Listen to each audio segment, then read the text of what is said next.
Sophonie, chapitre 1. Parole de l'Éternel qui fut adressée à Sophonie, fils de Coushi, fils de Guédalia, fils d'Amaria, fils d'Ézéchias, au temps de Josias, fils d'Amon, roi de Juda. Je supprimerai tout sur la surface du sol, oracle de l'Éternel. Je supprimerai les hommes et les bêtes. Je supprimerai les oiseaux du ciel et les poissons de la mer, les scandales avec les méchants, et je supprimerai les humains de la surface du sol, oracle de l'Éternel. J'étendrai ma main contre Juda et contre tous les habitants de Jérusalem. Je retrancherai de ce lieu ce qui reste de Baal, le nom des prêtres qui le servent et les sacrificateurs avec eux, ceux qui se prosternent sur les toits devant l'armée des cieux, ceux qui se prosternent en jurant par l'Éternel, tout en jurant par leur roi, ceux qui se sont détournés de l'Éternel, et ceux qui ne recherchent pas l'Éternel, qui ne le consultent pas. Silence devant le Seigneur l'Éternel, car le jour de l'Éternel est proche, car l'Éternel a préparé le sacrifice. Il a consacré ceux qui sont convoqués. Or, au jour du sacrifice de l'Éternel, j'interviendrai contre les princes et les fils du roi, contre tous ceux qui portent des vêtements étrangers. En ce jour-là, j'interviendrai contre quiconque saute par-dessus le seuil, contre ceux qui remplissent de violence et de ruse la maison de leur Seigneur. En ce jour-là, oracle de l'Éternel, des cris retentiront depuis la porte des poissons, des hurlements de l'autre quartier de la ville, et un grand désastre des collines. Hurlez, habitants de Maktesh, car tout le peuple de Canaan est perdu. Tous les hommes chargés d'argent sont retranchés. En ce temps-là, je fouillerai Jérusalem avec des lampes, et j'interviendrai contre les hommes accroupis sur leurs réserves, et qui disent dans leur cœur, « L'Éternel ne fait ni bien ni mal. » Leurs biens seront saccagés, et leurs maisons seront désolées. Ils auront bâti des maisons qu'ils n'habiteront pas. Ils auront planté des vignes dont ils ne boiront pas le vin. Il est proche, le grand jour de l'Éternel. Il est proche, il arrive en toute hâte. Au bruit du jour de l'Éternel, le héros pousse des cris amers. Ce jour est un jour de courroux, un jour de détresse et d'angoisse, un jour de dévastation et de ravage, un jour de ténèbres et d'obscurité, un jour de nuées et de brouillard, un jour où retentiront le cor et la clameur contre les villes fortes et contre les tours élevées. Je mettrai les humains dans la détresse, et ils marcheront comme des aveugles, parce qu'ils ont péché contre l'Éternel. Leur sang sera répandu comme de la poussière, et leur chair comme de l'ordure.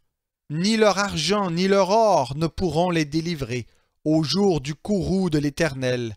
Par le feu de sa jalousie, toute la terre sera consumée quand il provoquera l'extermination, combien épouvantable, de tous les habitants de la terre.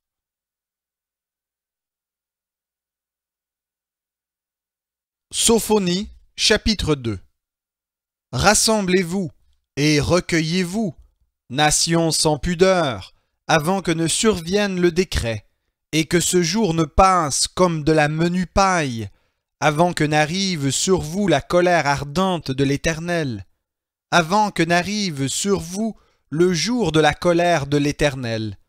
Cherchez l'Éternel, vous tous, humbles de la terre, qui exécutez son ordre. Cherchez la justice, cherchez l'humilité. Peut-être serez-vous préservés au jour de la colère de l'Éternel. Car Gaza sera abandonnée, Ascalon sera réduite en désolation, Asdod sera chassé en plein midi, Écron sera déraciné. Malheur aux habitants du bord de la mer, à la nation des Kérétiens. La parole de l'Éternel est contre vous. Canaan, pays des Philistins, je te détruirai, tu n'auras plus d'habitants. Le bord de la mer deviendra des pâturages, des packages pour les bergers, et des parcs pour les troupeaux. Ce bord de la mer sera pour le reste de la maison de Juda. C'est là qu'ils feront paître leur bétail.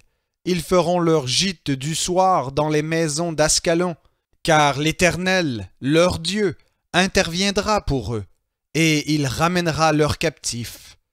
J'ai entendu les injures de Moab et les blasphèmes par lesquels les Ammonites déshonoraient mon peuple et s'élevaient contre ses frontières. C'est pourquoi je suis vivant, oracle de l'Éternel des armées, le Dieu d'Israël. Ainsi Moab sera comme Sodome, et les Ammonites comme Gomorrhe, un lieu couvert de mauvaises herbes, une mine de sel, une désolation pour toujours. Le reste de mon peuple les pillera, ce qui subsistera de ma nation en héritera. Cela leur arrivera pour leur orgueil, parce qu'ils ont jeté le déshonneur et se sont élevés contre le peuple de l'Éternel des armées. L'Éternel sera redoutable pour eux, car il anéantira tous les dieux de la terre. Toutes les îles des nations se prosterneront devant lui, chacune à sa place. Vous aussi, Éthiopiens, vous serez percés par mon épée. Il étendra sa main contre le nord, il fera périr la Syrie, et il fera de Ninive une désolation, une terre aride comme le désert. Des troupeaux feront leur gîte au milieu d'elle, des animaux de toute espèce, aussi bien le pélican que le hérisson, passeront la nuit parmi ses chapiteaux. Une voix ululera à la fenêtre, la ruine sera sur le seuil, car les lambris de cèdre seront arrachés. Voilà donc cette ville d'amusement qui s'installe dans la sécurité et qui dit en son cœur « Moi et rien que moi ». Comment? Elle est devenue une désolation, c'est un gîte pour les animaux. Tous ceux qui passent près d'elle sifflent et agitent la main.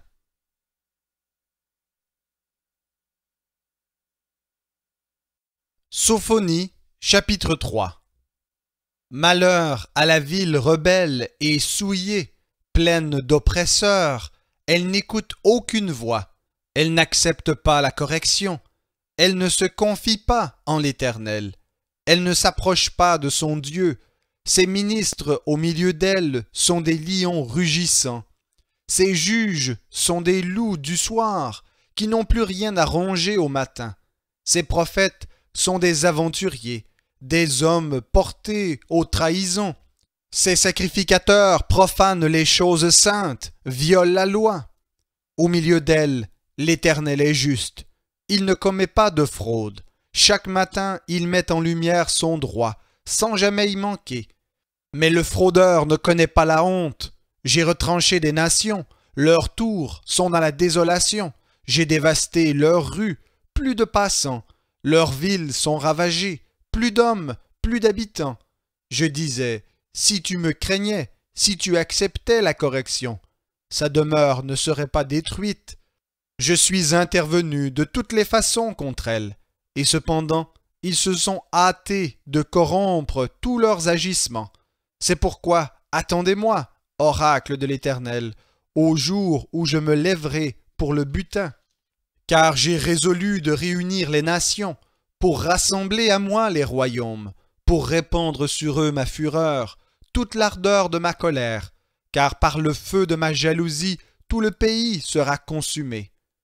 Alors je rendrai pures les lèvres des peuples, pour qu'ils invoquent tous le nom de l'Éternel, en lui rendant un culte unanime. D'au-delà des fleuves de l'Éthiopie, mes adorateurs, mes dispersés, m'apporteront l'offrande. En ce jour-là, tu n'auras plus honte de tous tes agissements, des crimes que tu as commis contre moi. Car alors j'écarterai du milieu de toi ceux qui s'exaltent avec orgueil, et tu cesseras d'être arrogante sur ma montagne sainte. Je laisserai au milieu de toi un peuple humble et faible qui se réfugiera dans le nom de l'Éternel. Le reste d'Israël ne commettra pas de fraude, ils ne diront pas de mensonge, et il ne se trouvera pas dans leur bouche une langue rusée. quand ils auront leur pâture et leur gîte, sans que personne les dérange. Pousse des cris de triomphe, fille de Sion. Lance des clameurs, Israël. Réjouis-toi, exulte de tout cœur, fille de Jérusalem. L'Éternel a écarté de toi les jugements. Il a détourné ton ennemi. Le roi d'Israël, l'Éternel, est au milieu de toi. Tu n'as plus de malheur à craindre. En ce jour-là, on dira, Jérusalem, sois sans crainte. Sion, que tes mains ne s'affaiblissent pas. L'Éternel, ton Dieu, est au milieu de toi, un héros qui sauve. Il fera de toi sa plus grande joie. Il gardera le silence dans son amour pour toi. Il aura pour toi une triomphante allégresse. Je recueillerai ceux qui sont dans la tristesse, loin de ces fêtes solennelles, ceux qui sont demeurés loin de toi, sur qui le déshonneur pesait comme un fardeau. Voici qu'en ce temps-là, j'agirai contre tous ceux qui t'affligent. Je sauverai celles qui boitent, et je rassemblerai celles qui étaient chassées. Je ferai d'eux un sujet de louange et de renom, sur toute la terre où ils sont dans la honte. En ce temps-là, je vous ferai revenir. Ce sera le temps où je vous rassemblerai, car je ferai de vous un sujet de renom et de louange parmi tous les peuples de la terre, quand je ramènerai vos captifs sous vos yeux, dit l'Éternel.